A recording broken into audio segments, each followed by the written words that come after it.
students, how are you all? I'm sure you all are doing perfect and enjoying your studies too. So children, let's begin with our next chapter, which is respiration in organisms.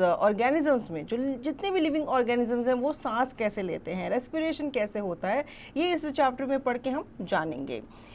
You will be aware about respiration and its need, types of respiration, process of respiration, breathing, human respiratory system, mechanism of breathing in humans, breathing in other animals, respiration in plants. तो ये सारे topics हम इस chapter में cover करने वाले हैं. All living organisms need energy to do work. Energy is required to form various functions of life such as nutrition, excretion, growth, movement, transportation and reproduction. Without energy, organisms cannot do any work. Even when you are reading this book, you need energy. You require energy even if you are sleeping, eating, running or doing physical activity. तो जितने भी living organism हैं उनको work करने के लिए energy की ज़रूरत होती है, और ये जो एनर्जी है ये हमारे लाइफ में बहुत सारे फंक्शन करने में हेल्प करती है. जैसे कि हम अपनी बॉडी से एक्सक्रीट करते हैं, मूवमेंट करते हैं, हमें न्यूट्रिशन चाहिए होता है, ट्रांसपोर्टेशन एंड रिप्रोडक्शन में भी एनर्जी की रिक्वायरमेंट होती है. इवन जब हम सो रहे होते हैं ना तो भी हमें एनर्जी लगती है. Respiration and its need. Can you name some activities which your body is doing right now while reading the book? You are breathing. Your heart is beating. The food that you have eaten is being digested. Food is being absorbed into the body cells.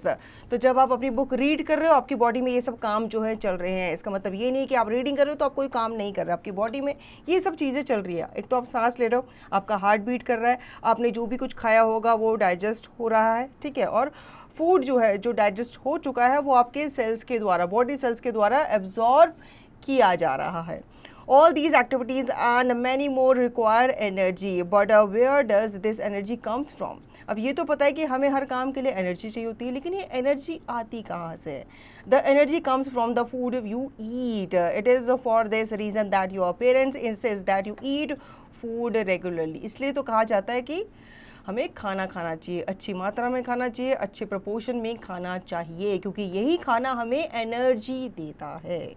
In this chapter you will learn about the process called respiration, which converts energy stored in food into a form which the body can use. तो respiration के बारे में इस chapter में हम पढ़ने वाले हैं, जो कि एनर्जी को क्या करता है, कन्वर्ट करता है और उसको हमारी बॉडी को हेल्प करता है काम करने में. Why do living organisms respire? In order to maintain itself, move, excrete, grow and reproduce, an organism must be supplied with energy. The ultimate source of energy is the sunlight. Green plants convert this energy during photosynthesis into chemical energy in the form of synthesized food. Animals including humans obtain energy by consuming food made by green plants or by feeding on other animals. तो हम खाना कहाँ से लेते हैं? Plant से लेते हैं और दूसरे एनिमल से लेते हैं. Energy stored in food molecule is released when they break down due to oxidation reaction. This process requires oxygen and occurs within every living cell. This applies to animals as well. तो हमारा जो energy होती है food में store जो होती है वो रिलीज़ की जाती है जब उसको ब्रेक डाउन किया जाता है ड्यू टू ऑक्सीडेशन रिएक्शन, और ये हम में नहीं, ये एनिमल्स में भी होता है. The process of breakdown of food in the cells with the release of energy is called respiration or cellular respiration, as it occurs inside the cells of all organisms. Respiration occurs all the time. As long as an organism lives, it is taken as an index of life. No respiration means no life. तो respiration जो है ये हमारे पूरी time चलता रहता है. No respiration का मतलब हम सांस लेना ही बंद कर देंगे तो हमारी जो लाइफ है वो भी ख़त्म हो जाएगी. Now types of respiration. There are two types of respiration, aerobic and anaerobic respiration. इसके बारे में one by one हम डिटेल में जानेंगे. तो पहले हम बात करेंगे aerobic respiration के बारे में. When the breakdown of food substances like glucose takes place in the presence of oxygen with the release of large amount of energy, it is called aerobic respiration. In this process, carbon dioxide and water are released as waste products. The overall equation for aerobic respiration is food plus oxygen is equal to energy plus carbon dioxide plus water glucose. Most animals including humans and green plants respire aerobically. The term aerobic is used to describe such organisms. ठीक है, तो ये aerobic respiration जो है ये humans में और कुछ आपके एनिमल्स में और ग्रीन प्लांट में देखने को मिलता है। ये क्या होता है, इसमें आपके फूड सब्सटेंसेस को लिया जाता है in the presence of oxygen और फिर रिलीज किया जाता है लार्ज अमाउंट ऑफ एनर्जी के साथ, जिसे एरोबिक रेस्पिरेशन कहते हैं। इस प्रोसेस में कार्बन डाइऑक्साइड एंड वाटर जो है वो रिलीज की जाती है as a waste product. More to know, people under 30 years of age take in double the amount of oxygen in comparison to people aged 80 और above। तो यहाँ पे एक बहुत इंपॉर्टेंट इन्फॉर्मेशन दी गई है, जो 80 ईयर्स के लोग होते हैं वो क्या करते हैं, उनको ज़्यादा ऑक्सीजन की ज़रूरत नहीं होती as compare to 30 year people. Anaerobic respiration के बारे में जान लेते हैं, ये क्या होते हैं। Anaerobic respiration is the breakdown of your food substances with the release of a small amount of energy in the absence of oxygen. उसमें ऑक्सीजन की जरूरत होती है, इसमें नहीं होती। It occurs in certain organisms like yeast and some bacterias. These organisms are called anaerobics. किस में ये देखा जाता है, ईस्ट में देखा जाता है और कुछ बैक्टीरियाज में ये देखा जाता है, ठीक है। In the absence of oxygen glucose breaks down into alcohol and carbon dioxide with the release of comparative less energy. The equation for anaerobic respiration is food glucose is equal to, in the absence of oxygen, energy plus alcohol plus carbon dioxide. Aerobic respiration is more efficient than anaerobic one as more energy is produced during aerobic respiration। ठीक है, तो आपका जो aerobic respiration होता है ज़्यादा effective माना जाता है as compared to anaerobic respiration। Anaerobic respiration in humans can take place only for a short time. It takes place in our muscles when our body undergoes vigorous muscular activity during heavy exercises or fast running. Muscular cramps may develop as a result of heavy exercise or fast running.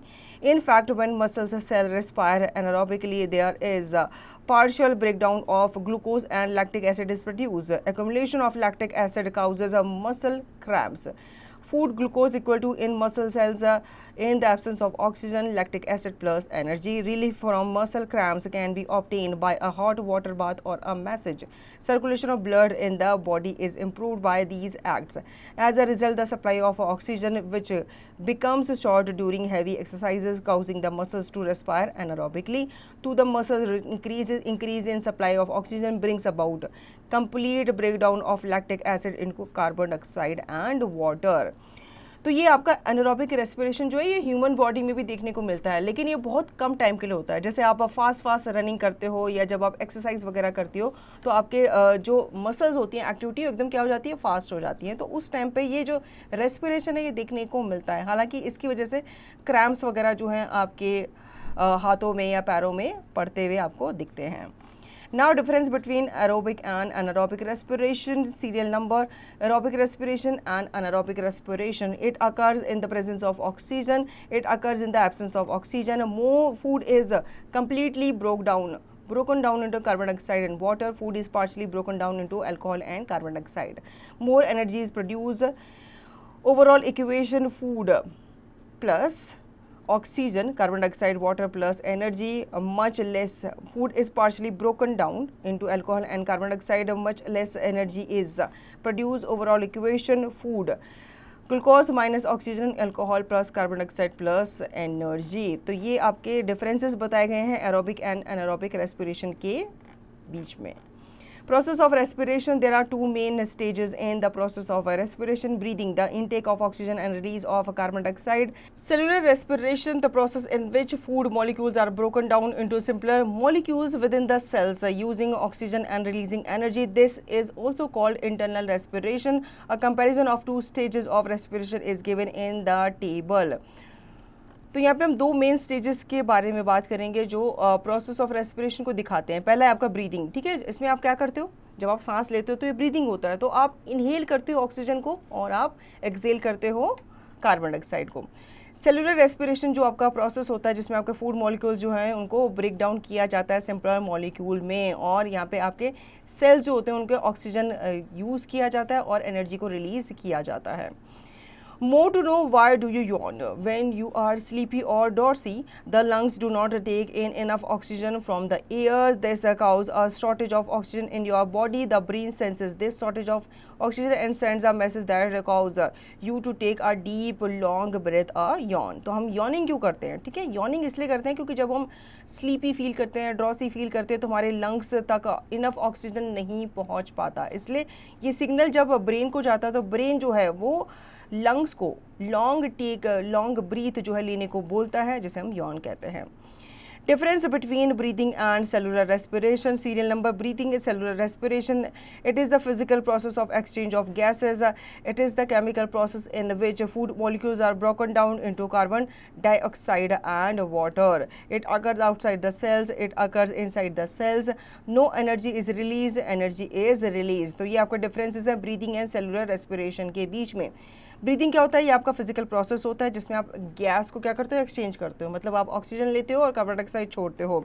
लेकिन cellular respiration में ये आपका chemical process होता है जिसमें आपके food molecules को तोड़ा जाता है और उससे कार्बन डाइऑक्साइड एंड वाटर्स को निकाला जाता है. ब्रीदिंग में आपका सेल्स के अंदर ये प्रक्रिया होती है ब्रीदिंग की, एंड ये सेलुलर रेस्पिरेशन जो है ये सेल्स के इनसाइड होती है. मतलब ब्रीदिंग सेल्स के बाहर होती है और ये सेल्स के अंदर होती है. ब्रीदिंग में आपकी कोई भी एनर्जी रिलीज नहीं होती, जबकि सेलुलर रेस्पिरेशन में एनर्जी जो है रिलीज की जाती है. Now evaluate yourself, answer the following questions, define the following. तो आपको इन सबको डिफाइन करना है, इनके आपको डेफिनेशंस बतानी है. Respiration, aerobic respiration and anaerobic respiration, breathing. Now what is breathing? As mentioned earlier, breathing is a process by which organisms take in oxygen and give out carbon dioxide. The taking in of air rich in oxygen into the body is called inhalation, and giving out of air rich in carbon dioxide is called exhalation. One's inhalation and one exhalation constitute one breath. Breathing continues throughout the life of an organism. It continues without any break all the time. It is thus a continuous process. You can perform an activity to know about the importance of breathing. तो breathing जो है ये आपका continuous process जो है चलता रहता है. जो आप सांस अंदर लेते हो वो आपका inhalation कहलाता है, जो आप छोड़ते हो वो आपका exhalation कहलाता है. तो ये continuous process जो है ये चलता है. More to know, deep breathing can relieve headaches, backaches, stomach aches and sleeplessness. It is one of the best overall techniques for stress relief. So try this out yourself and advise your family members to breathe deeply too. तो deeply हमें सांस लेनी चाहिए, मतलब लंबी सांस हमें लेनी चाहिए. इससे हमारी काफ़ी जो बीमारियां हैं, छोटी छोटी बीमारियां, वो ठीक हो सकती है. तो खुद भी करें और अपनी फैमिली मेम्बर्स को भी ऐसा करने को कहें.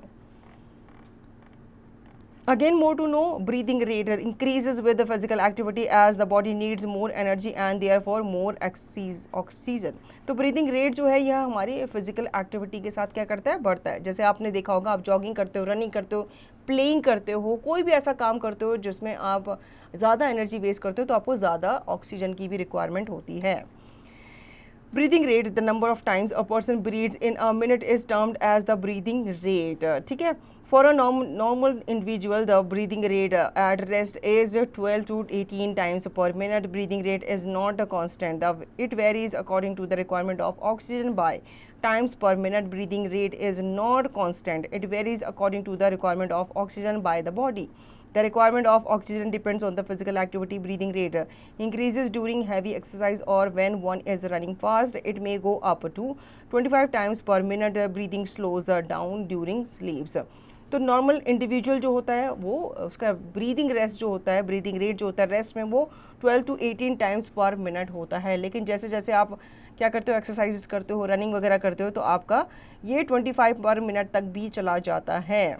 और स्लीपिंग टाइम में आपका ब्रीदिंग रेट जो होता है वो स्लो हो जाता है. Faster breathing during heavy physical activity produces more energy. As a result of faster breathing, more oxygen becomes available to the body cells and more food is broken down to produce more energy. You can perform 2 activities to find out the breathing rate during different physical activities and to compare the breathing rates under different conditions. Next is human respiratory system. In human, several organs take a part in the process of respiration. Figure shows the different organs of respiration. These different organs together form the respiratory system. तो सांस लेना और छोड़ना हमारे नाक के through नहीं होता, इसमें पूरा प्रोसेस लगता है, पूरे बहुत सारे ऑर्गन्स लगते हैं जो हमें सांस लेने में हेल्प करते हैं और हमारी बॉडी से कार्बन डाइऑक्साइड को बाहर निकालते हैं. तो ये सारे के सारे जो ऑर्गन्स होते हैं ये मिलकर के रेस्पिरेटरी सिस्टम बनाते हैं. ऑर्गन्स के बारे में जान लेते हैं. ऑर्गन्स ऑफ रेस्पिरेटरी सिस्टम, पहला होता है आपका नॉस्ट्रिल, देन नेजल कैविटी और पैसेज, विंड पाइप, ट्रॉचिया जिसे हम कहते हैं, ब्रोंकाई, सिंगुलर ब्रोंकस एंड आपके लंग्स. पूरा प्रोसेस जान लेते हैं. Air enters our body through the nostril. From the nostril the air containing oxygen is taken into the nasal cavity. From here it goes down the windpipe or trachea. From trachea it goes to two smaller tubes called bronchi. Singular bronchus. One bronchus enter each lung. ठीक है, ये आगे जाके क्या होता है, दो parts में डिवाइड हो जाता है और दोनों लंग्स पे ये जाता है. Inside the lungs, each bronchus divides repeatedly into a large number of small branches called the bronchioles. Each bronchiole ends in a number of air sacs known as alveoli. Singular alveolus. The walls of the alveoli have a large number of very thin blood capillaries. ठीक है, आगे जाके ये जो smaller branches होती हैं ये आपके ब्रोंकियोल्स कहलाती हैं और हर एक ब्रोंकियोल जो है वो आपके एयर सैक पे जा कर के एंड होती हैं.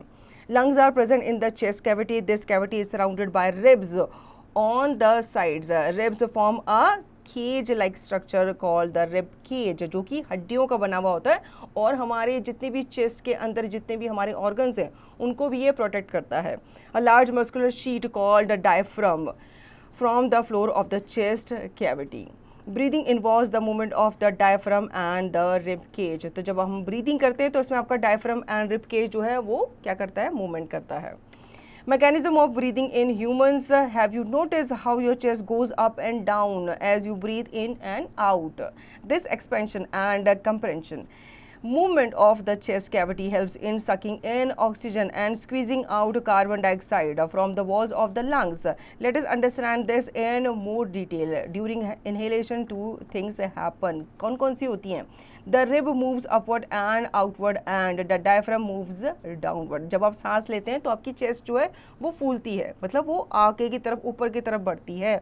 जब आप सांस छोड़ते हैं तो ऑटोमेटिकली स्क्वीज हो जाती है. As a result, space in our chest cavity increases and air rushes into the lungs. The lungs get filled with air and inflate. During exhalation, two things happen. The rib moves down and inwards and the diaphragm moves up. It reduces the size of the chest cavity. As a result, air is pushed out of the lungs. जैसे आप सांस छोड़ते हो तो क्या होता है, इसमें भी दो चीज़ें होती हैं. आपके जो रिब्स होती हैं वो अंदर की तरफ चली जाती हैं, सिकुड़ जाती हैं और डायफ्राम जो है ये ऊपर की तरफ चला जाता है. Can you feel the breathing movement in your body? Yes. The breathing movement in the body can be easily felt by taking a deep breath and keeping your palm on the abdomen. Movement of the abdomen and expansion of chest cavity can be felt with your palm. ये जो breathing activity होती है, जो movement होती है, वो easily आप feel कर पाते हो. आपको क्या करना है, बस अपना हाथ अपने चेस्ट पे रखना है या आप अपने एब्डोमेन में भी रख सकते हैं और आप फील कर सकते हैं. जब आप सांस लेंगे तो आपका जो चेस्ट एरिया है या एब्डोमेन है वो बाहर की तरफ आएगा और जब आप सांस छोड़ेंगे तो वो ऑटोमेटिकली अंदर चला जाएगा. तो ये इस तरह का प्रोसेस जो है वो चलता रहता है. Activity to show the role of a diaphragm in the mechanism of breathing. Take a wide plastic bottle and remove its base. Take a rubber cork with a hole in the center. Also take a Y-shaped plastic or glass tube as shown in the figure given alongside and fix two deflated balloons to the two ends of the Y-shaped tube. Now fix the Y-shaped tube into the cork and fit the cork into the bottle as shown in the figure given alongside. To the open base of the plastic bottle, tie a thin rubber sheet with a string or a rubber band. The model is now ready to use. Now pull the rubber sheet down and wash the balloons. Next, push the rubber sheet up and observe the balloons. What do you observe in two cases? When the rubber sheet is pulled down, the space in the bottle increases and the balloons get inflated, part A. When the rubber sheet is released or pushed upward, the space in the bottle decreases and the balloons collapse, part B. Can you now Answer the following questions. What do the balloons in this model represent? What does the rubber sheet represent? What does the plastic bottle represent? The balloons represent the lungs. The rubber sheet is the diaphragm and the plastic bottle is equivalent to the chest cavity. This is the way in which we inhale and exhale air with the movement of the diaphragm. अब हमारी body के अंदर क्या चल रहा होता है ये हम नहीं देख पाएंगे, लेकिन हम एक्सपेरिमेंट ज़रूर कर सकते हैं यहाँ पे। कैसे? आपको 2 बॉटल्स लेनी है, प्लास्टिक बॉटल्स, ठीक है, एक बॉटल भी चलेगी। इसके अंदर आपको इस तरीके से एक रबर ट्यूब जो है या पाइप वगैरह कुछ भी आप लगा सकते हैं और इसके ऊपर आपको एक कॉर्क जो है फिक्स कर देने ताकि उसके बाहर इधर उधर से हवा ना निकले, ठीक है। देन आपको वाई शेप प्लास्टिक और ग्लास ट्यूब लेनी है जैसे कि आपको फिगर में दिखाया गया है। फिर आपको फिक्स करना है वाई शेप ट्यूब को इनटू द कॉर्क एंड आपको फिट करना है into the bottle as shown inside here. उसके बाद आप ओपन बेस को है जो यहाँ पे आप प्लास्टिक बॉटल को लगा देंगे, ठीक है। प्लास्टिक बॉटल या कोई भी शीट आप लगा सकते हैं, मतलब प्लास्टिक बॉटल के नीचे आप प्लास्टिक भी लगा सकते हैं, शीट भी लगा सकते हैं। इसके बाद आपका मॉडल जो है वो रेडी हो जाएगा। अब आपको क्या करना है, रबर शीट को पुल करना है एंड आपको बलून्स को देखना है। जैसे आप इसको नीचे पुश करेंगे आपके बलून्स जो है वो इन्फ्लेट हो जाएंगे और जैसे आप इसको छोड़ेंगे वो स्क्वीज हो जाएंगे। What do we breathe out? We have already studied that we breathe in oxygen and breathe out carbon dioxide. Activity to show that carbon dioxide is given out during breathing. Take a test tube with the freshly prepared lime water CaOH2. With the help of plastic straw, dip in the lime water, breathe out into the test tube a few times. What do you see? A lime water turns milky due to the formation of CaCO3. This shows that carbon dioxide is present in the exhaled air. हमें पता ही है कि हम जो छोड़ते हैं अपनी body से, जो एयर हम छोड़ते हैं निकालते हैं वो कार्बन डाइऑक्साइड है, लेकिन इसे पता करने के लिए कि वो कार्बन डाइऑक्साइड ही है एक एक्टिविटी आपको यहाँ पे परफॉर्म करनी है। Again, activity to show that exhaled air contains water vapors. Stand in front of a clean mirror. Breathe out some air from your mouth on the mirror. What happens? The mirror becomes cloudy. Sometimes even water droplets may be seen on the mirror. This activity shows that the exhaled air contains water vapors. अब जो हम air बाहर निकालते हैं, carbon dioxide जो निकालते हैं, क्या उसमें वाटर वेपर्स होते हैं? उसके लिए आपको क्या करना है, क्लीन मिरर के आगे खड़ा हो जाना है, अपने मुंह से उसके ऊपर आपको क्या फेंकनी है, सांस फेंकनी है। तो आप देखेंगे उसमें एक क्लाउडी सा एक वाइट कलर का एक वो बन जाएगा जिसमें हमें पता चलेगा कि ये इसमें वाटर ड्रॉपलेट्स होते हैं। What conclusion can you draw from the above 2 activities? The 2 activities show that exhaled air contains carbon dioxide and water vapors are present in exhaled airs. The inhaled air and exhaled air are differ in percentage of oxygen, percent of carbon dioxide and amount of water vapor. तो जो हम gas लेते हैं और छोड़ते हैं इन दोनों में डिफरेंस होता है, ठीक है, परसेंटेज का, percentage of carbon dioxide and amount of water vapour का। Now composition of inhaled and exhaled airs contained inhaled exhaled air क्या अमाउंट रहता है? ऑक्सीजन का क्या रहता है 21%, exhaled air 16.4%, carbon dioxide 0.04%, 4.4%, water vapour variable saturated. Now breathing in other animals, different organisms have different method of breathing. In organism like amoeba, there is a simple diffusion of gases through the body surface. No special organs are present like the lungs in human beings. Lungs are also present in many other animals like the cows, goats, dogs, frogs, lizards, snakes, birds, lions and elephants.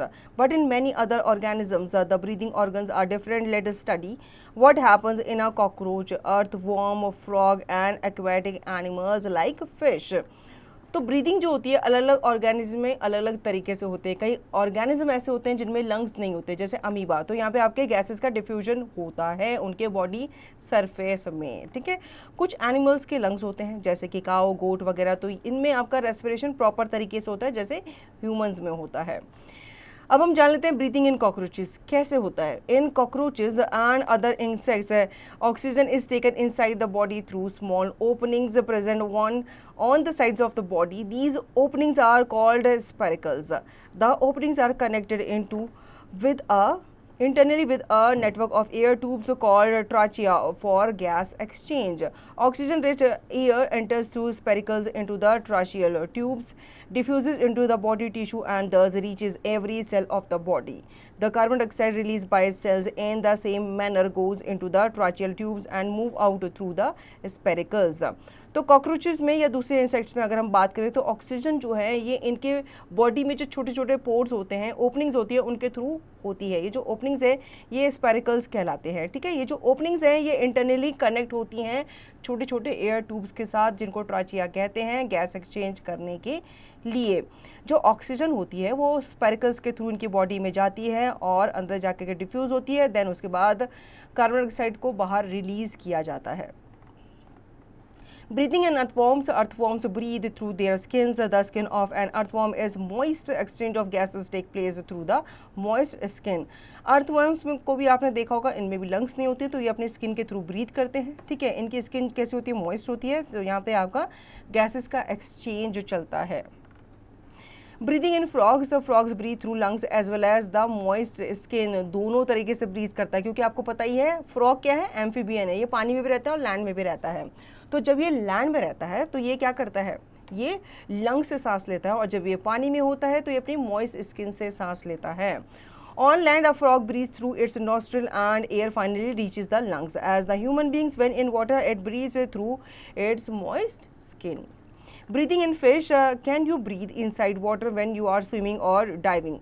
No, you cannot. And so the divers wear oxygen mask when they go underwater. क्योंकि हमारी जो body है वो इस हिसाब से बनी ही नहीं है कि हम पानी के अंदर भी सांस ले सकें. इसलिए जितने भी डाइवर्स पानी के नीचे जाते हैं वो अपने ऑक्सीजन सिलेंडर लेकर के जाते हैं. Fish and many other aquatic animals have a special organs called the gills to breathe underwater. Gills help them to use dissolved oxygen in water. Gills are projection of the skin and are well supplied with the blood vessels for exchange of gases. तो आपको पता चल गया होगा, fishes जो होती हैं वो गिल्स के थ्रू पानी के अंदर सांस लेती हैं. ये जो गिल्स होते हैं ये प्रोजेक्शन होते हैं स्किन का ही, और ये इनको ब्लड सप्लाई भी अच्छे से मिलता है ताकि ये गैसेस का एक्सचेंज जो है वो कर सकें. Respiration in plants, like animals, plants also respire. Oxygen is used by carbon dioxide is given out. Energy is also produced during the process. However, no specific organs for breathing are present. The exchange of gases take place by the process of diffusion. In plants, each part can respire independently of others. For example, exchange of gases in leaves occur independently of the exchange taking place in stems or roots. Different structures are involved in the diffusion of gases. There are stomata in leaves and young stems, lenticels in old stems, and general surface in case of roots. तो plants के अलग अलग part में diffusion जो है, मतलब air का जो एक्सचेंज है वो हमें होता हुआ दिखता है. Stomata, singular stoma, are minute pores on the surface of leaves. Exchange of oxygen and carbon dioxide take place through these pores. In old stems, openings and called lenticels are present. Roots take in oxygen from the air space present between the soil particles, and the oxygen diffuses through the general surface of the roots. अब stomata and आपके जो lenticels होते हैं ये तो air में से ही ले लेते हैं गैसेस, लेकिन जो आपके रूट्स होते हैं ये ऑक्सीजन लेते हैं एयर स्पेस जो कि सॉइल पार्टिकल्स में मिले हुए होते हैं. Your wisdom, many people believe that it is not good to sleep under a tree at night. It's this belief correct? It is more dangerous to sleep in a closed room with an oil lamp burning. तो यहाँ पे हमें कुछ myths के बारे में, कुछ चीज़ों के बारे में बताया गया है कि लोग कहते हैं कि रात के समय ट्रीज़ के नीचे नहीं सोना चाहिए. क्या ये सही है? और डेंजरस होता है क्लोज कमरे में एक ऑयल लैम्प को जला करके सोना. क्या ये सही है या गलत, ये आपको बताना है, पता करना है. Evaluate yourself, answer the following questions, define the following: inhalation, exhalation, breathing rate, stomata. तो इनको आप डिफाइन करेंगे और बाकी क्वेश्चंस के आंसर भी देंगे. Quick review: respiration is essential for survival of all living organisms as it provides the energy required to perform various functions of life. No life is possible without respiration. The process of respiration consists of two main steps: breathing, the intake of oxygen, and release of carbon dioxide, and cell respiration, during which oxygen is used to break down food and energy is released. Breathing consists of inhalation and exhalation. One inhalation and one exhalation constitute one breath. Different organisms have different methods of breathing: diffusion, amoeba, spiracles, cockroach and insect, moist skin, earthworm and frog, gills, fish and lungs, frog, cow, goats, buffaloes, goats, cats, lizards, snake and lions. In plants, gaseous exchange is by the process of diffusion through stomata present on the leaf surface, lenticels in old stems, and air spaces in between soil particles as in roots. Terms to learn: respiration, the process of breakdown of food in the cells with the release of energy; aerobic respiration, a type of respiration in which breakdown of food substance take place in the presence of oxygen with the release of a large amount of energy; anaerobic respiration, a type of respiration in which breakdown of food substance take place in the absence of oxygen with the release of a small amount of energy; inhalation, taking in of air rich in oxygen into the body; exhalation, giving out of air rich in carbon dioxide; breathing rate, the number of times a person breathes in a minute. So children, इस chapter में हमने respiration के बारे में जाना कि humans में, animals में और प्लांट्स में रेस्पिरेशन कैसे अकर करता है। आई होप आपको ये चैप्टर अच्छे से समझ में आ गया होगा। अब आप इस चैप्टर को रिवाइज करेंगे और दी गई एक्सरसाइज की प्रैक्टिस भी करेंगे।